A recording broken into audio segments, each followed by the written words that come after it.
हम लोग 5 feet 6 feet के होते हैं तो मच्छर इतने इतने होते हैं। अब ये लोग 200 500 फीट के होते थे, बड़ी बड़ी विशाल का भीम का राक्षस, तो उनको काटने वाले मच्छर भी तो बड़े बड़े होते ही गए होंगे, छिपा भी होगी।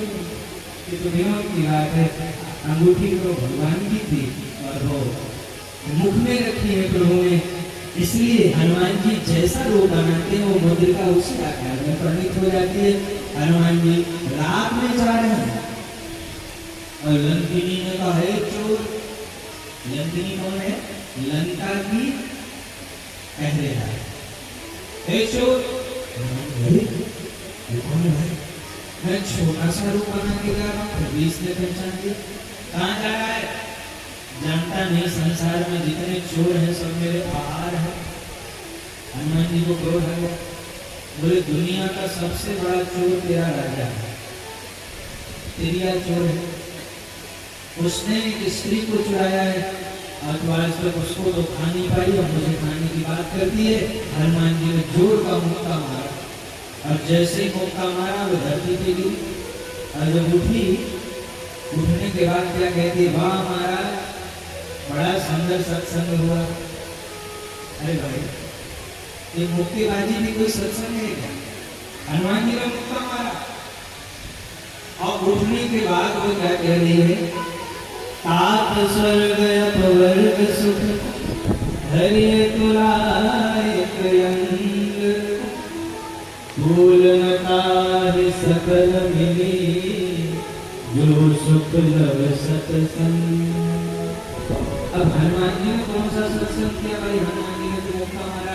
कहा अगर संत आपके जीवन में चोट करें तो उससे बड़ा सत्संग कोई नहीं हो सकता।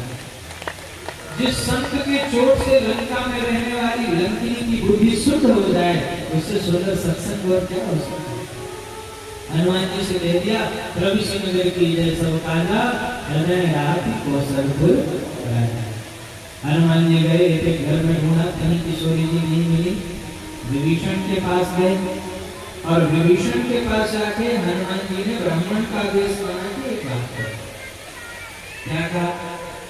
देखो भैया, अभी तुम भी अधूरे और अभी हम भी अधूरे, आज दोनों बने पूरे पूरे। आज अवसर है आपके पास, आप भी अधूरे हो। आपके पास माता जी है और पिताजी का कोई पता नहीं, और मैं भी अधूरा हूँ। मेरे पास पिताजी तो हैं पर माता जी का कोई पता नहीं है। तो आप मुझे माता जी का पता बता दो, मैं आपको पिताजी का पता बता दूंगा, तो हम दोनों पूरे पूरे बन जाएंगे। विभीषण ने बता दिया, जो विभीषण सकल सुनाई। हनुमान जी अशोक वाटिका में गए और छोटा सा रूप बनाया। किशोरी जी व्याकुल है, अग्नि की याचना कर रही है। हनुमान जी ने मुद्रिका गिरा दी है। किशोरी जी ने मुद्रिका लेकर के देखा है, माया से तो ऐसी रची नहीं जा सकती, मुद्रिका यहाँ कहाँ से आई? और हनुमान जी राम कथा भी सुनाने लगे। तो किशोरी जी मुद्रिका को लेकर के सोचने लगी कि कौन है और जो इतनी सुंदर राम कथा कह रहा है वो मेरे सामने प्रकट क्यों नहीं होता? उसी समय श्री हनुमान जी महाराज सीता मैया के सामने आकर के खड़े हो गए, प्रणाम किया। आपको जान के आश्चर्य होगा कि सीता मैया ने मुझ दूसरी ओर कर, अरे ये तो निशाचरों की कोई माया है। अरे इतना बड़ा बंदर, अब वो भी भगवान ने अंगूठी लेके आए। तो हनुमान जी ने कहा, माँ मैं सत्य कह रहा हूँ, मैं करुणा निधान की सौगंध खा के कह रहा हूँ, मैं भगवान राम का ही सेवक हूँ। और करुणा निधान शब्द सुनते ही सीता माँ के आंख में आंसू आ गए।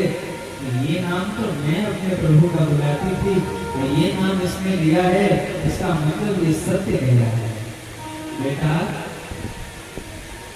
हनुमान जी ने कहा, माँ एक बात और कहना चाहता हूँ, प्रभु की आज्ञा नहीं है कि अभी इनका मुंह तोड़ करके आपको सीधे लेके चला जाता। सीता जी आश्चर्यचकित रहे, इतना बड़ा बंधन और इतनी बड़ी बड़ी बातें। तो सीता जी ने मुस्कुराते हुए कहा, बेटा एक बात बता, जी हाँ, मेरे प्रभु के दल में सारे बंदर क्यों नहीं बराबर? सीता जी को लगा कैसे ही नहीं। हनुमान जी ने सोचा, छोटा बन के खड़ा है।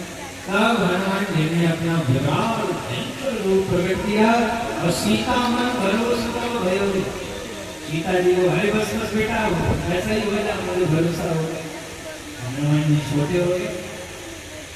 माँ से बोले माँ मुझे भूख लगी है। किशोरी जी ने आज्ञा दी।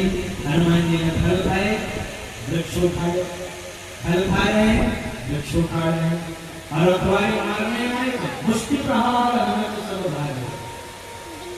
रावण ने अक्षय कुमार को भेजा, हनुमान जी ने क्षय कर दिया। रावण ने मेघनाथ को भेजा, हनुमान जी ने ऐसा भयंकर पेड़ उसके ऊपर दे मारा, सारथी सब समाप्त।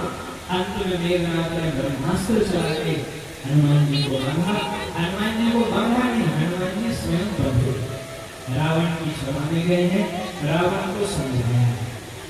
क्यों समझाया है? क्योंकि हनुमान जी शिवा बता रहे हैं और रावण शिव जी का शिष्य है, इसलिए हनुमान जी ने जो बात कही उसका सार तत्व हम लोग समझे। हनुमान जी कह रहे हैं कि रावण, अगर तुम अपने इस राज्य को अचल करना चाहते हो तो राम जी के चरणों से जुड़ जाओ, क्योंकि जो राम जी के चरणों से नहीं जुड़ते उनके लिए संपत्ति तो पाई बिन पाई सब एक समान होती है। राम चरण पंकज उर्धर हो, राम चरण लंका राज तुम करो, राज तुम हनुमान जी निपुण विवेक कृष्णा नाम की राक्षसी थी, वो हनुमान जी बैठे थे ऊपर वृक्ष के ऊपर, कितने से छोटे बड़े और नीचे गए। स्वप्नों भोली सुनाई से सपना, एक सपना मैंने देखा है। क्या सपना? सपने बानर लंका जल। हनुमान जी चौंके, सपने बानर लंका जाए, बानर तो नहीं है। आइए भगवान की भक्त है, नहीं मुझे तो लंका नहीं जलानी। हनुमान जी ने सोचा बंदे वाले तो और भी हैं, होंगे कोई। उसने कह दिया यह सपना मैं कहूँ पुकारी हुई है सत्य गए दिन चारी। हनुमान जी ने 4 दिन में तो कोई बंदर आ नहीं सकता, इसका मतलब ये लंका मुझे ही जलाना है। पर आज जब रावण ने मारने के लिए कहा तो हनुमान जी ने कुछ नहीं किया। एक बार और देख लो भगवान की इच्छा है कि नहीं है। उसी समय विभीषण आए, बोलिए दूध है, इसको प्राण दंड मत दीजिए, कोई और दंड दीजिए। रावण ने कहा ठीक है भाई, एक काम करो, कभी कह ममता पूछ पर सवै कहो समझा, तेल बोल पटवान पावत देव लगा। हनुमान जी प्रसन्न हो गए, धन्य हो मेरे प्रभु, आपकी व्यवस्था भी आपने करवाई तो लंका दहन करके रहूंगा। आप नहीं छोड़ो। अब हनुमान जी को मिल गया अवसर। हनुमान जी ने लंका इसीलिए जलाई कि आग की व्यवस्था तो रावण करवा रहा है। हनुमान जी समझ गए कि भगवान की ही इच्छा है, इसलिए जब रावण ने पूंछ में आग लगाई, कहा इसकी पूंछ में आग लगाओ, इसकी ममता है इसमें।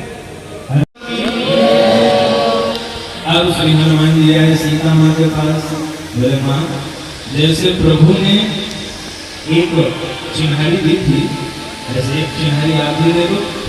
तो सीता माता ने चूड़ामणि उतार के हनुमान जी को दे दी। हनुमान जी वह चूड़ामणि लेकर के आए, सब बंदर भाइयों के साथ भगवान के पास गए और भगवान श्री राम को पूरा समाचार सुनाया। सीता माता की विपत्ति का वर्णन भी किया। भगवान की आंखों में प्रेमाश्रु आ गए।